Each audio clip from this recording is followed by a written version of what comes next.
غزہ کی جنگ میں شدت، اسرائیل کی شدید بمباری، حماس کی راکٹوں کی بوچھاڑ۔ غزہ میں تقریباً 5,77,000 لوگ بھوک سے مر رہے ہیں، اقوام متحدہ۔ پراگ یونیورسٹی میں فائرنگ، 15 افراد ہلاک، 25 زخمی۔ وائس آف امریکہ واشنگٹن سے اہم خبروں کے ساتھ سعدیہ زیب رانجھا۔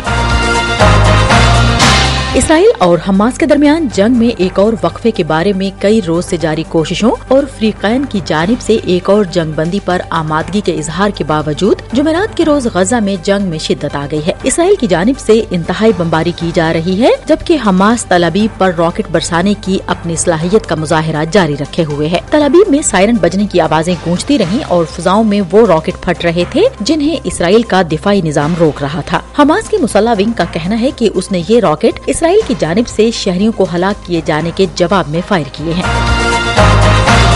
ہم وائس آف امریکہ واشنگٹن سے آپ سے مخاطب ہیں۔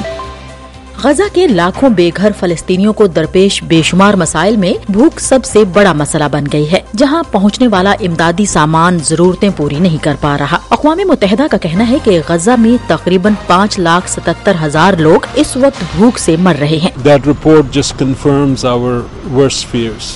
It is a situation where pretty much everybody in Gaza is hungry.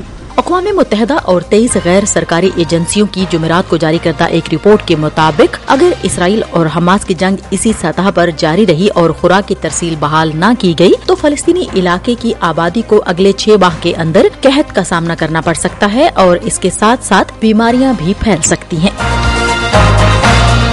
جمعرات کو پراگ کی ایک یونیورسٹی میں ایک مسلح شخص نے 1 درجن سے زائد افراد کو ہلاک اور 20 سے زیادہ کو شدید زخمی کر دیا۔ پولیس کے مطابق 24 سالہ طالب علم نے پہلے اپنے والد کو قتل کیا، پھر خود کو مارنے سے قبل اپنی یونیورسٹی میں 14 لوگوں کو ہلاک اور 25 کو زخمی کر دیا۔ یہ جمہوریہ چیک کے دارالحکومت میں ہی نہیں بلکہ ملک بھر میں بڑے پیمانے پر شوٹنگ کا اب تک کا بدترین واقعہ ہے۔ چیک وزیر اعظم پیٹر فیالا نے قوم سے خطاب میں اسے ایک گھناؤنا فعل قرار دیتے ہوئے دکھ کا اظہار کیا اور مرنے والوں کے لواحقین سے تعزیت کی۔ حکومت نے اس واقعے کے بعد ایک روزہ سوگ کا اعلان کیا ہے۔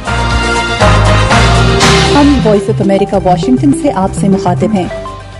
انسانی حقوق کی تنظیموں نے کہا ہے کہ ایران میں بدھ کے روز ایک ایسی خاتون کو اپنے شوہر کے قتل کے جرم میں پھانسی دے دی گئی جس کی شادی 15 سال کی عمر میں ہوئی تھی۔ ایران نے اس خاتون کی جان بخشی کے لیے چلائی جانے والی بین الاقوامی مہم کو نظر انداز کر دیا۔ سمیرا کو یہ پھانسی ایسے میں دی گئی ہے جب ایران میں اس سال سزائے موت پانے والے افراد کی بڑھتی ہوئی تعداد پر تشویش کا اظہار کیا جا رہا ہے۔ سمیرا کے رشتہ داروں کے مطابق انہیں گھریلو تشدد کا نشانہ بنایا جاتا رہا تھا۔ ایمنسٹی انٹرنیشنل اور اقوام متحدہ نے پھانسی پر تشویش کا اظہار کیا اور کہا کہ ہم ایران پر ایک بار پھر زور دیتے ہیں کہ سزائے موت کے خاتمے کے پیش نظر تمام پھانسیوں کو معطل کر دیں۔ ایرانی میڈیا نے اب تک سمیرا کی پھانسی کی خبر نہیں دی ہے۔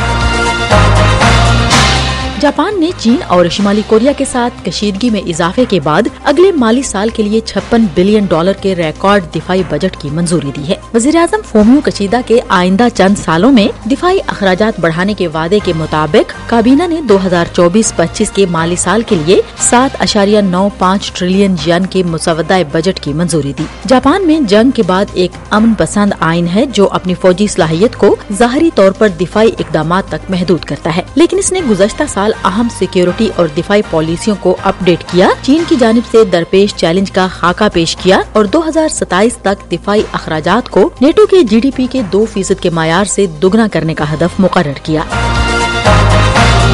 ہم وائس آف امریکہ واشنگٹن سے آپ سے مخاطب ہیں۔ اور سپریم کورٹ آف پاکستان نے سائفر گمشدگی کیس میں سابق وزیر اعظم عمران خان اور شاہ محمود قریشی کی درخواست ضمانت منظور کر لی ہے۔ عدالت عظمیٰ نے جمعے کو سماعت کے دوران پروسیکیوشن کے دلائل کے بعد کہا کہ جو دستاویزات دکھائی جا رہی ہیں ان سے کسی طور پر کیس ثابت نہیں ہوتا۔ عدالت نے 10 لاکھ روپے کے مچلقوں کے عوض دونوں رہنماؤں کی ضمانت منظور کی ہے۔ اس کے ساتھ ہی اہم خبروں کا یہ بلیٹن اب ختم ہوتا ہے۔ سعدیہ زیب رانجھا اور ایڈیٹر بہجت جیلانی کو اجازت دیجیے۔